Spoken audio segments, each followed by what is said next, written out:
Welcome to code to algo channel. நம்ம code to ஆல்கோல உங்க மேனுவல் ஸ்ட்ராட்டஜியை கஸ்டமைஸ் பண்ணி கோடிங் பண்ணி ஆட்டோமேட் பண்ணி தருவோம். அந்த மாதிரி ஆட்டோமேட் பண்ண ஸ்ட்ராட்டஜியை இந்த பிளாட்ஃபார்ம் யூஸ் பண்ணி நீங்க ஆர்டர் எக்ஸிக்யூட் பண்ணிக்கலாம். நம்ம லைவா சில ஸ்ட்ராட்டஜியை ஃபாலோ பண்ணிட்டு இருக்கோம். அந்த ஸ்ட்ராட்டஜி ரிசல்ட்டை நீங்க பார்ப்போம். ஸோ நம்ம ஃபாலோ பண்ற strategy Nifty option buying first 1 minute candle. இது வந்து 50 பாயிண்ட்ஸ் டார்கெட்ல இந்த ஸ்ட்ராட்டஜி இருக்கு.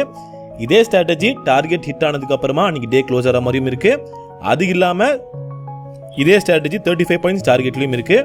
யாருக்கு என்ன கேபிட்டல்ல என்ன டார்கெட் தேவைப்படுதோ அந்த ஸ்ட்ராட்டஜியை டிப்ளாய் பண்ணிக்கலாம். ஸோ நம்ம பார்ப்போம், ரிசல்ட்ஸ் பார்ப்போம். இன்னைக்கு 25,000 கால் அண்ட் புட் ஸ்ட்ரைக் எடுத்து வச்சிருக்கு. அதுக்கு உண்டான ரீசன் பார்ப்போம். ஸோ ஃபர்ஸ்ட் 1 minute க்ளோஸோட வேல்யூ 25,014, அதாவது நியரஸ்ட் டு 15 ரேஞ்சில் 25,000 காலும் புட்டும் தனித்தனி எடுத்து வச்சுக்கும். ஸோ என்ன நடந்திருக்குன்னு பார்ப்போம். கால் ஆப்ஷன் பார்ப்போம். கால் ஆப்ஷனில் கிட்டத்தட்ட 3, 4, 5 மல்டிப்ளையர் எடுத்திருக்கு. 5 மல்டிப்ளை எடுத்தும் ஸ்டாப் லாஸ்ல ஹிட் ஆயிருக்கு. ஸோ அதில் மட்டும் பார்த்தீங்கன்னா 5,400 மைனஸ் வந்திருக்கு.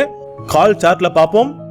கால் சார்ட்ல பார்த்தீங்கன்னா ஃபர்ஸ்ட் 1 minute க்ளோஸோட வேல்யூ 126. ஸோ இந்த லைனுக்கு மேலே எப்போ கேண்டில் க்ளோஸ் ஆச்சோ ஆர்டர் எடுக்கும். இந்த லைனுக்கு கீழே எப்போ கேண்டில் க்ளோஸ் ஆகுதோ ஸ்டாப் லாஸ் ஹிட் ஆகிடும். மறுபடியும் ஆர்டர் எடுக்கும் போது 2 மல்டிப்ளையர் எடுக்கும்.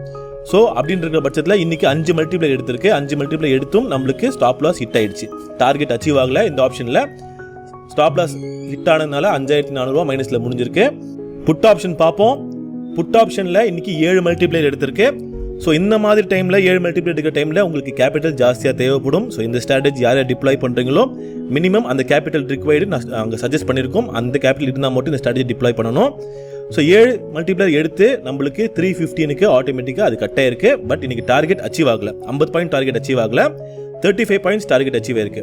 ஸோ அதன் பட்சத்தில் பார்த்தீங்கன்னா இது இன்னைக்கு 12,250 புட் ஆப்ஷனில் மட்டும் கொடுத்துருக்கு. ஸோ ஓவராலாக 6,800 ப்ராஃபிட்ல புக் ஆயிருக்கு. புட் ஆப்ஷன் சார்ட் பார்ப்போம். ஸோ புட் ஆப்ஷனில் பார்த்தீங்கன்னா இன்னைக்கு 7 மல்டிப்ளையர் எடுத்திருக்கு. அதுக்குள்ள ரீசன் வந்து மார்க்கெட் கொஞ்சம் சைட் வேஸ்ல மேலே கீழே அடிச்சதுனால ஒரு 3 o'clock மேலே நல்லா மூவ்மெண்ட் கொடுத்ததுனால நம்ம 35 பாயிண்ட்ஸ் டார்கெட் அடிச்சிருச்சு. பட் 50 பாயிண்ட்ஸ் டார்கெட் அச்சீவ் ஆகல. ஸோ 35 பாயிண்ட் ஸ்ட்ராட்டஜி பார்ப்போம். அது இன்னைக்கு 12,000 ப்ராஃபிட்ல புக் ஆயிருக்கு. ஏன்னா டார்கெட் அச்சீவ் ஆயிட்டு. ஸோ உங்களுக்கு சேம் ஆப்ஷனில் புக் ஆயிருக்கு. ஸோ ஒவ்வொரு ஸ்ட்ராட்டஜியும் அதுக்கு உண்டான கேபிட்டல், அந்த ஸ்ட்ராட்டஜி எப்படி ஒர்க் ஆகும், அதோட டிஸ்கிரிப்ஷன், அதோட யூடியூப் லிங்க் எல்லாமே தெளிவாக கொடுத்துருக்கோம். ஸோ நீங்கள் அந்த கேபிட்டல் இருந்தால் மட்டும் அந்த ஸ்ட்ராட்டஜியை டிப்ளாய் பண்ணுறது அட்வைசபிள்.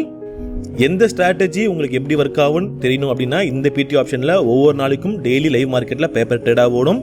அந்த பேப்பர் ட்ரேட் ரிசல்ட்ஸை தாராளமாக நீங்கள் ஸ்டடி பண்ணிட்டு அதுக்கப்புறமா உங்கள் கேபிட்டல் சஃபிஷியண்டாக இருக்கிற பட்சத்தில் நீங்கள் அந்த ஸ்ட்ராட்டஜி டிப்ளாய் பண்ணலாம். அது மட்டும் இல்லாமல் இந்த ஆக்ஷன்ஸ் பட்டனில் ஸ்டாட்டிஸ்டிக்ஸ்னு ஒரு ஆப்ஷன் இருக்கும். அதை கிளிக் பண்ணீங்க அப்படின்னா அந்த ஸ்ட்ராட்டஜியோட தெளிவான டீட்டெயில்டு ரிசல்ட்ஸ் உங்களுக்கு தெரிஞ்சிடும். அதோட கிராஃப்ல இருந்து அதோட என்ன கேபிட்டல் தேவை, எவ்வளோ நாள் வின் ஆயிருக்கு, எவ்வளோ நாள் லூஸ் ஆயிருக்கு, ஸோ ஈவன் டே ஸ்பிளிட் உட்பட எல்லாமே உங்களுக்கு தெரிஞ்சிடும். ஸோ இது ஸ்ட்ராட்டஜியை சூஸ் பண்ணுறதுக்கு ரொம்பவே ஹெல்ப்ஃபுல்லாக இருக்கும். மறுபடியும் நாளை ஒரு புது வீடியோவில் சந்திப்போம். நன்றி, வணக்கம்.